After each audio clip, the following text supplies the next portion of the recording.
Hey guys, thanks for joining us for this 105th episode in Season 2 of Good Questions with Cameron Dole. Special guests on this episode include United States Senator James Lankford. We'll be talking election bills, the border crisis, and as he's traveling Oklahoma right now. We'll also visit with author, economist, and sociologist Dr. Randall Bell. We'll talk about the book Post-Traumatic Thriving, the Art, Science, and Stories of Resilience. Of course, if you would, please take the time to subscribe, comment, leave some feedback, check out the shop, and share with your friends. Now, how would you rate your cooking skills on a scale of 1 to 10? Now, the average American says they're a 6.8. That's 7 for women and 6.5 for men. Now, the poll also found 37% of us believe in the 5-second rule, and almost a third of us have used it while cooking. 31% have dropped food on the ground and then used it in a meal anyway. And here are 10 more stats on our questionable cooking habits. Number 1, 65% of us like to eyeball it instead of using measuring cups. Number 2, 58% don't usually follow a recipe. Number 3, 41% have used a spoon to taste something and then kept using it to mix. Number 4, 38% use dull kitchen knives, which are more dangerous than sharp ones. Number 5, 34% rinse chicken in the sink, which isn't necessary and is actually less sanitary. Number 6, 26% of us don't rinse fruit and vegetables. Number 7, 23% have cooked a full meal while drunk or on drugs, which seems low. Number 8, 15% of people don't wash their hands while cooking. Number 9, 14% will use the same cutting board for raw meat than vegetables. And number 10, 8% of us burn things on purpose just because we like the taste. Always good to visit with our good friend, United States Senator James Lankford on the line with us and on the road today. And Senator, first off, always good to visit with you, my friend. Great to visit with you as well. Really is. And talking about being on the road, I know that you're headed to Altus today. I want to give you an opportunity to talk a little bit about the trip and obviously being back in your home state, how much you're loving traveling around Oklahoma these days. Yeah, much rather breathe the air in Oklahoma than breathe the air in Washington, D.C. Yeah, I spend well over probably 35, 40 weeks a year that are in D.C., so the weeks that I get back home, I really cherish to get a chance to get out to as many places as I can. Spending all day today in Altus and out at the college, spending time meeting with ag folks, working through all the different issues with city leaders, trying to determine what are the key things that need to be discussed and determined. So, yeah, it's going to be a good day to be able to spend all day in Altus today. And I know for you, the failed election bill, one of the things I wanted to give you an opportunity to talk about, kind of where we're standing with election integrity. I know that's what it all boils down to, right, Senator? Oh, yeah. Election integrity is a big issue that I've worked on for years on to continue to be able to push on this. What Democrats were trying to do was not to protect elections. They were trying to make elections more suspect in the process. So the key thing to remember is our Constitution allows and requires that states run elections. And what Democrats wanted to do with this S1 HR1 bill was to be able to take over every state's election process and to be able to run it from Washington, D.C. So, for instance, they want to take away all voter ID. They wanted to do what's called same-day registration.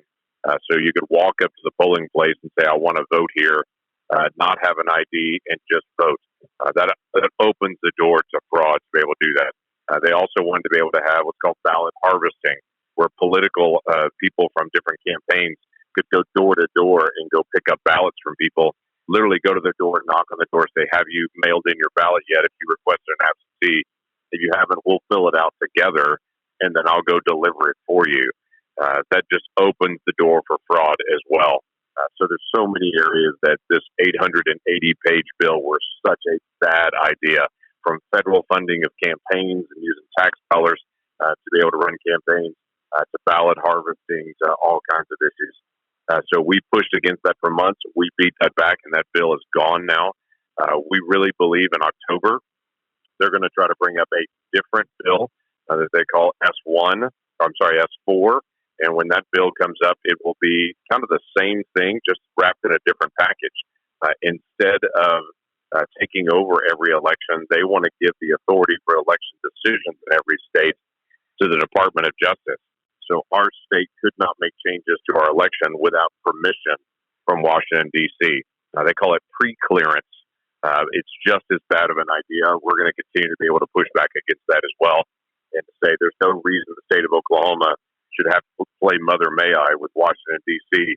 before we actually make changes to our election like we did last year when we added another day of voting. But we shouldn't have to go to Washington, D.C. and say, is that okay with you? It is okay.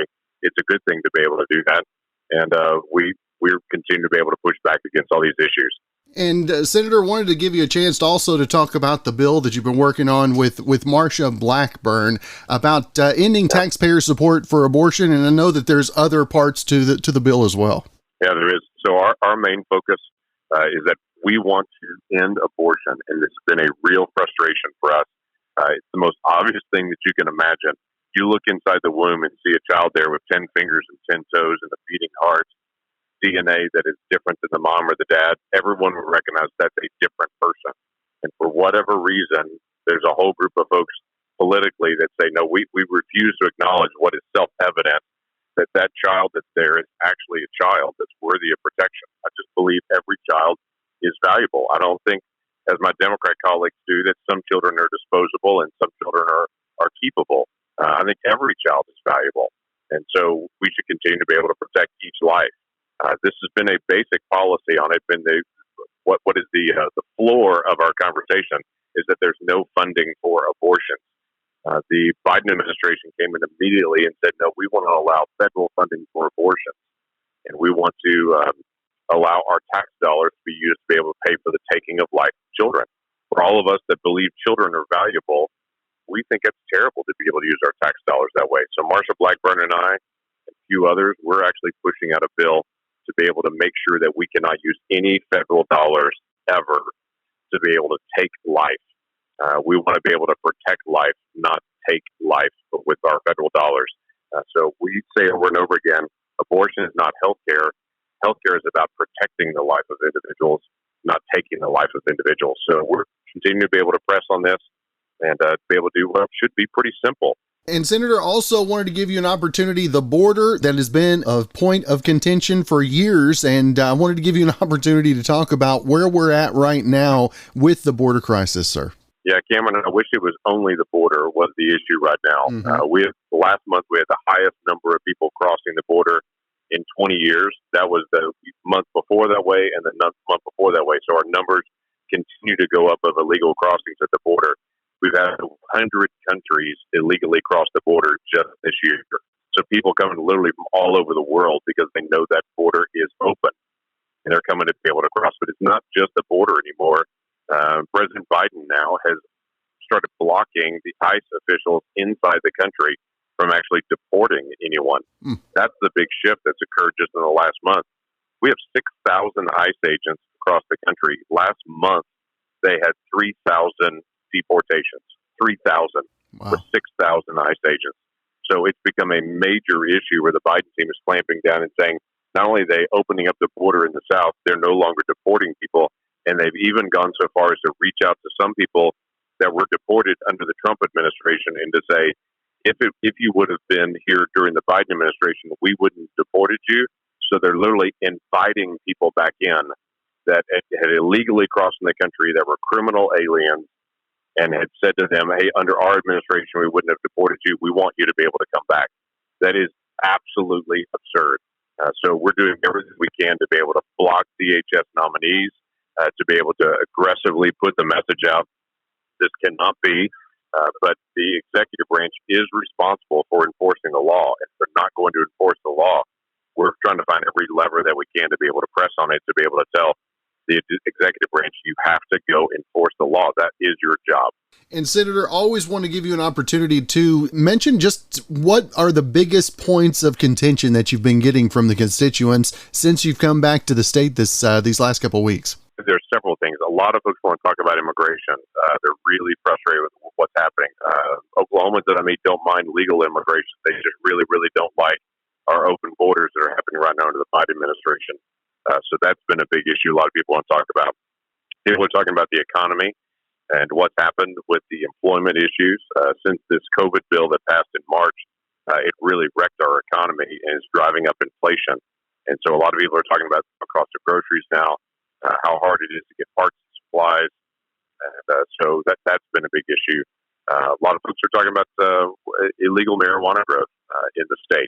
They want to know what's going to happen and how can we push back on some of those things. So it's been interesting just to be able to travel around the state and to be able to visit with so many folks. And Senator, if folks want more information, have any questions about what's going on, not only here in the state, but on our behalf in Washington, the website's still the best place to keep up? It is. Yeah, they can go to langford.senate.gov, langford.senate.gov. It's got a way to email me. It's got all kinds of information on our website. It's also got ways to be able to call into our offices in Oklahoma or in Washington, D.C. We're glad to be able to help get answers to questions of folks. And we'll be glad to be able to help in whatever way that we possibly can. So, yeah, reach out to us if you've got a question or a suggestion, or you want to just give our staff a virtual high five and say they're doing a good job, because they really are doing a good job taking care of people. Senator, always good to visit with you, sir. Traveling mercies as you're out and about today, and look forward to talking to you real soon, sir. Yeah, I look forward to seeing folks around Altus all day today, so look forward to seeing you soon.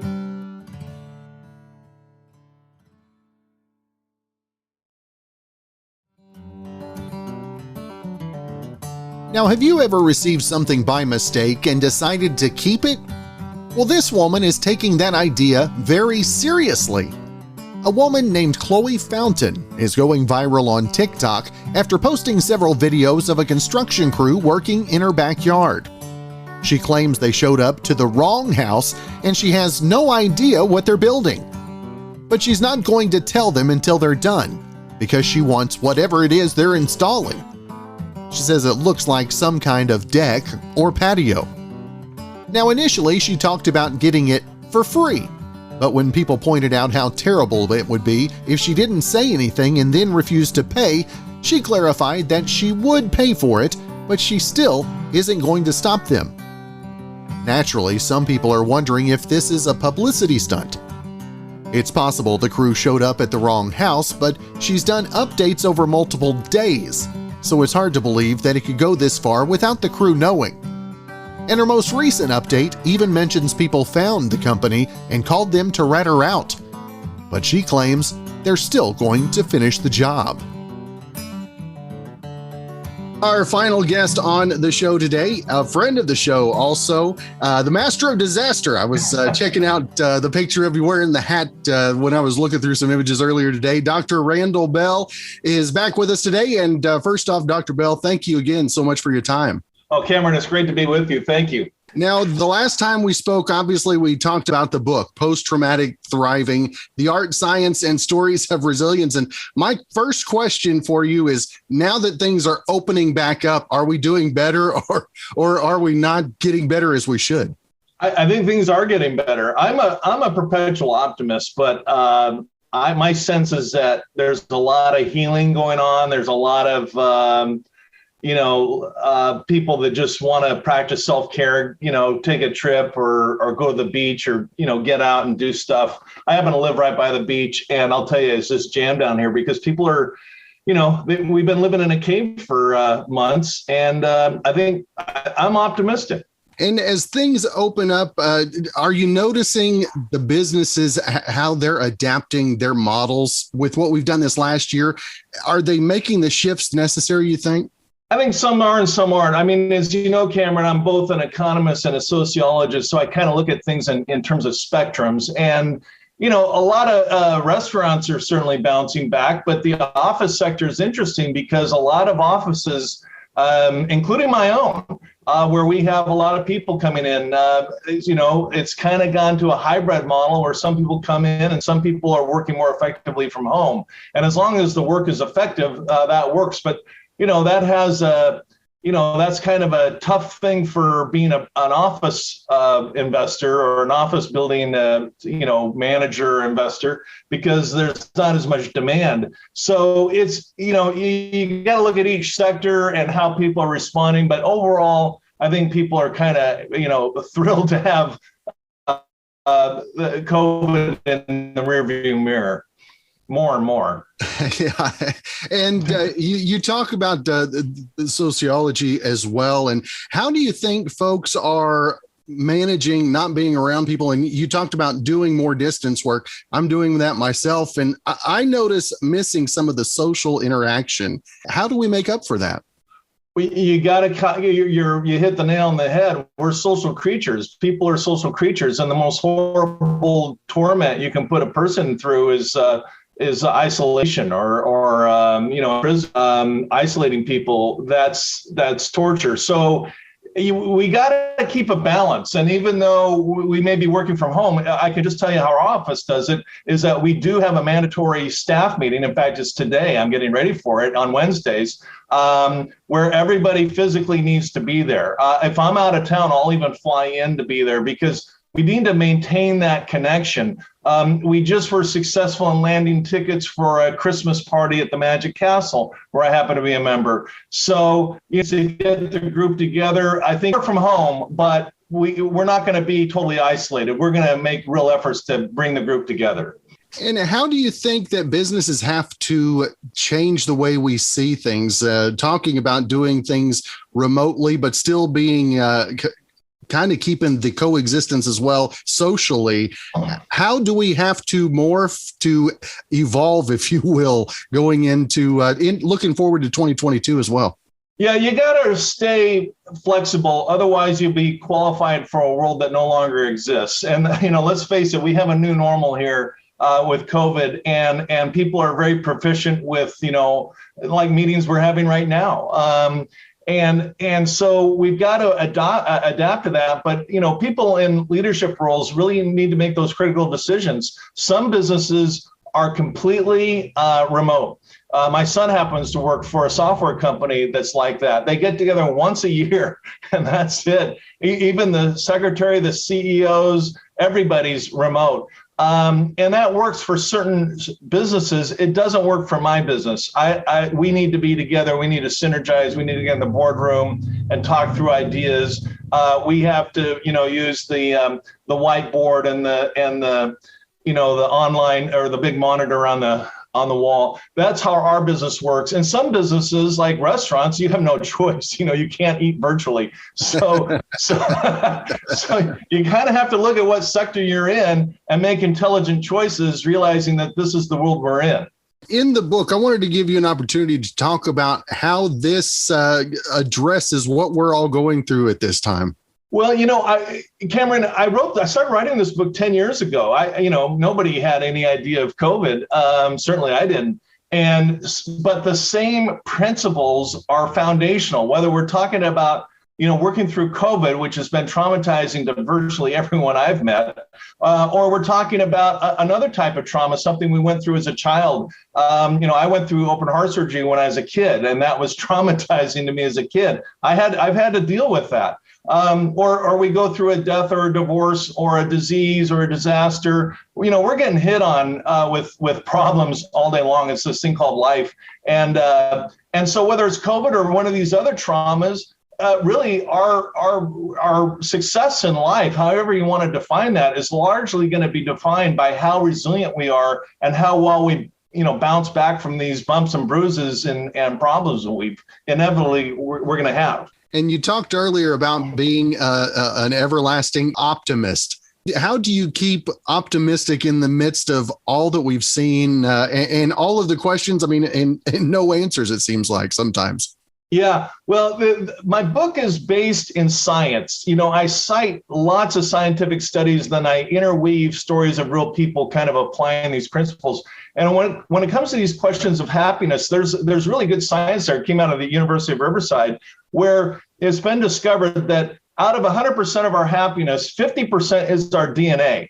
So we don't really have any control over that. Now, I happen to hit the lotto in that department. I didn't hit the lotto in other departments, but in that regard, my mom said I was born smiling. So I have good DNA, and some people don't, and that's okay.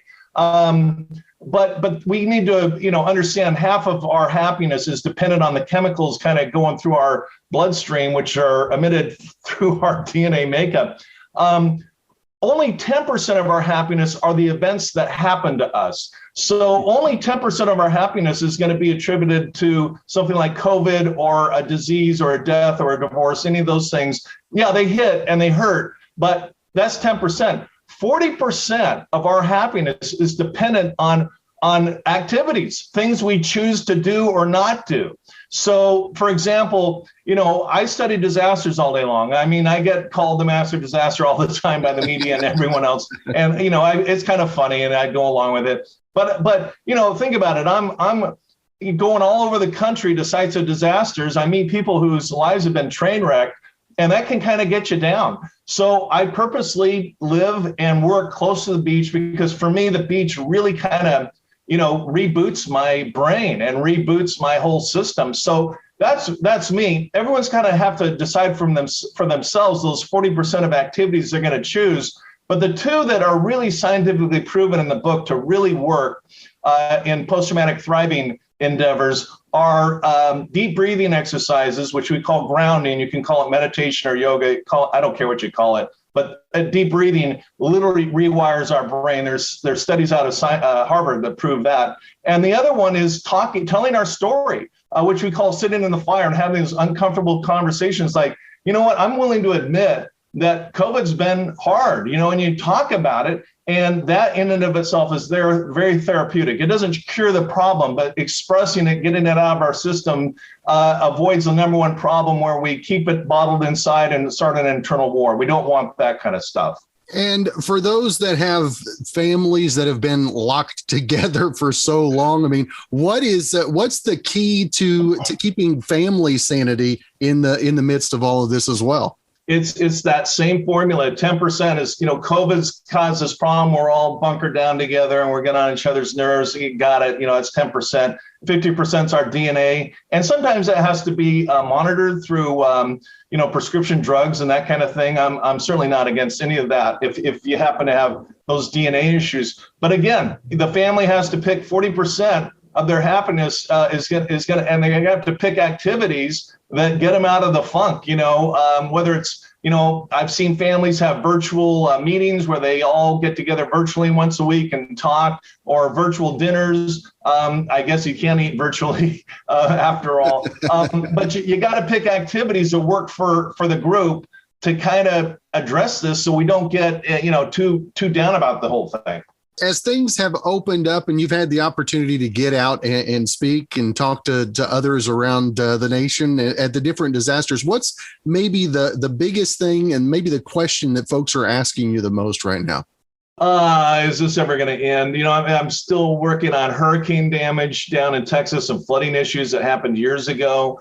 The thing about disasters, a lot of people don't realize, like there's this serious problem in Miami, and a lot of my relatives and friends, text or call me and say, hey, are you working on this? I don't work in the disasters in the first responder stage. I usually get called months or years later. When I worked on the World Trade Center, I was called 5 years after the World Trade, after 9/11. So the people I'm dealing with are long after the news cycle. The news cycle runs for 24 hours or a week on a big disaster, maybe 2 weeks. But after that, there's a long lingering effect. And even though it's not on the news anymore, people are still dealing with this stuff. That's when I'm talking to people. I tell them the exact same thing that I tell, we're talking about. I wrote the book because I felt so bad for these people. I knew there was great science to bounce back from disasters. It's not easy. I'm not trying to sugarcoat it, that's right, for sure. But I wanted to give them something besides a pat on the back and say, gee, this really, this is really a mess. I wanted to say, here's some science. I know you're really going through it, but there's 15 steps to not only getting back on your feet, but to really, get the energy from this disaster and propel yourself to something you never really thought of before. That's what post-traumatic thriving is all about. So we talk about the same stuff in the book, the same 15 steps. Do you think that maybe folks have used this opportunity to maybe go forward with maybe some dreams that they've had before that they've put aside, and they're finally maybe building up that drive, if you will? Yeah, I get what you're saying. Absolutely, yes. I mean, one of the stories in the book is a lady, her name is Susan. I happen to know her. She's a TV producer for a large national show. And she and her husband had a life of luxury, but they had this dream of building a big ranch. And when the landslide smashed their house, they were disrupted from this life of luxury to a life of, as a disaster. I mean, their house was literally smashed open and uninhabitable.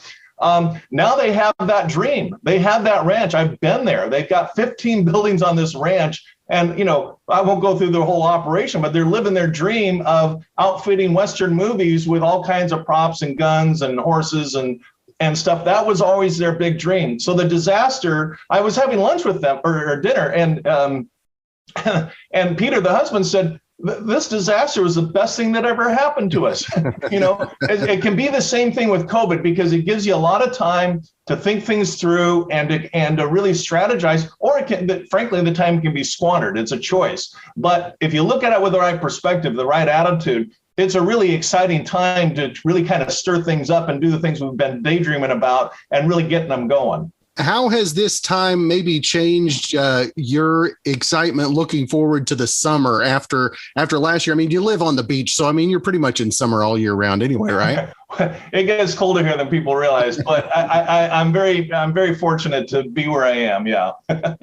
How has your business model, your goals changed as a result of the last 15 months moving forward into 2022? Well, like a lot of people, I have my head swirling with all these, remarkably brilliant ideas that don't go anywhere. So over COVID, I thought about it carefully, and we just hired 2 creative people that are into social media and graphic design, and really, take these ideas and turn them into, help me turn them into reality. So I'm really excited about the future because I've really, now with these 2 people in the office, I'm really focused to, pick priority projects and delegate them to really smart people and really see them, happen, instead of just being, the same. I suffer from the same stuff I'm talking about, where I daydream about things and don't get them going. So that's what the solution is here. And so I'm really pretty excited about the future, because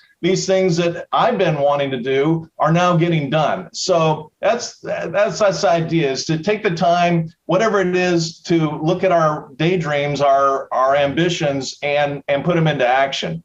And how hard is it to see those dreams that we have, those aspirations, those maybe visions that we have of our future? How is it to get those over to those that we work with and get that community built with those same like desires, if you will? Yeah, the best word to answer that question is a single word. It's vibe. You got to, it's like music, you hit a note, and the chandeliers and the glasses and the other instruments in the room are going to start vibrating the same note if you have a musical ear and really hear for it. And it's the same thing with people. Some people we're not on the same vibe.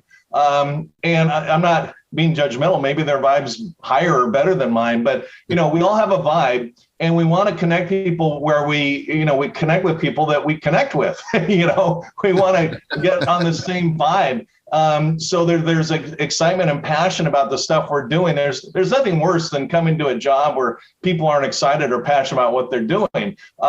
And so you got to be sensitive to that vibe and connecting with people. And I'm really excited because my office is full of people that I really connect with, I really like. They get my quirky sense of humor, I get theirs, and we connect and we get good stuff done. That's kind of my recipe for success. We've had to deal and live with all of our own decisions. We're having to kind of do everything our own as we've been remotely this last bit of time. How hard is it for you as a leader of an organization to delegate? How did you learn to delegate proficiently, if you will? Yeah, I had the same hangups I think a lot of people have, where they want to keep control, and they don't trust people enough to do it right. And I don't know, I just guess I was forced into it because I got so busy with so much stuff that it was either crash and burn or learn to delegate effectively. And I think that the thing is to trust people. Just like I make mistakes, they're going to make mistakes. That's okay. That's just, that's life in the big city. That's how it works. But But, if you lay a good foundation and you lay a good template down, people are smart and they're smarter than me in certain ways. And they have gifts that I don't have. And not only they're going to do it, tripping up along the way, but they're probably going to do a better job than me because they have my input, they have my templates, plus they have their own creativity. So that turns out to something better than I never would have come up with on my own. So that's kind of my attitude about it. That sounds like a great attitude to have about that. Yeah, delegation, that's one of those that I battle with. That's one of the hardest things to really do. Yeah. Dr. Bell, of course, we've mentioned the book, The Post-Traumatic Thriving, The Art, Science, and Stories of Resilience. And Dr. Bell, I want to make sure and let our listeners know where they can find not only more information about the book, but the website and everything else you've got going as well. Well, thanks, Cameron. Yeah, the book, Post-Traumatic Thriving, it's everywhere. It's on Amazon, all the bookstores. I set the price on the Kindle version at 99 cents. This is not a money-making venture. I just want to get the word out because I've seen so many times this stuff really works. And if people get beat up with some problem, there are really nice solutions. The book is packed with wisdom, but I want to be the first to say it's not me. I collected it and put it in a book, but there's some great science out there that I've assembled that really helps people. And then, I have drbell.com, and we our nonprofit is called Core IQ. This is where we put on online videos and resources and handouts on life skills like time management, negotiation skills, stuff that we all need to know, but we're really not taught in school. I'm really passionate about this kind of free online education because people, kind of can grow up confused or not having the benefits that I happen to enjoy with good parents and good schools. And but the information, I want to make that information available to everyone. So drbell.com, the book's everywhere. All right. Well, Dr. Randall Bell, it is always a privilege to have the chance to visit with you, sir. Appreciate you taking some time out of your schedule and look forward to talking again real soon, brother. I hope so, Cameron. Thanks so much for having me. It's always great to see you too. Well, before we wrap up, wanted to let you know about this. An annual study looks at the big fast food chains, and it ranks them according to customer satisfaction by looking at things like food quality, order accuracy, and how nice the employees are. And for the 7th year in a row, Chick-fil-A is number 1. Now, the top fast food spots this year are Chick-fil-A, Domino's, KFC, Starbucks, Five Guys, Panera Bread, Pizza Hut, and then a 4-way tie between Arby's, Chipotle, Dunkin', and Papa John's. Now, they looked at over 20 fast food chains, and McDonald's ranked last, just behind Wendy's, Sonic, Popeyes, and Jack in the Box. Well, thanks again for joining us for this 105th episode in Season 2 of Good Questions with Cameron Dole. If you ever have a comment, question, or anything else you'd like to know, you can hit me up on the contact page at gqwithcam.com. You can also find me on Instagram, Twitter, TikTok, and Facebook at GQWithCam. If you'd like to help out in the funding for this podcast, you can visit our merch store at gqwithcam.com/shop. You can also buy me a coffee at buymeacoffee.com/GQWithCam. If you have a special guest idea, email me gqwithcam@gmail.com. Well, thanks again to our good friend Brandon Allen for coming up with our theme music.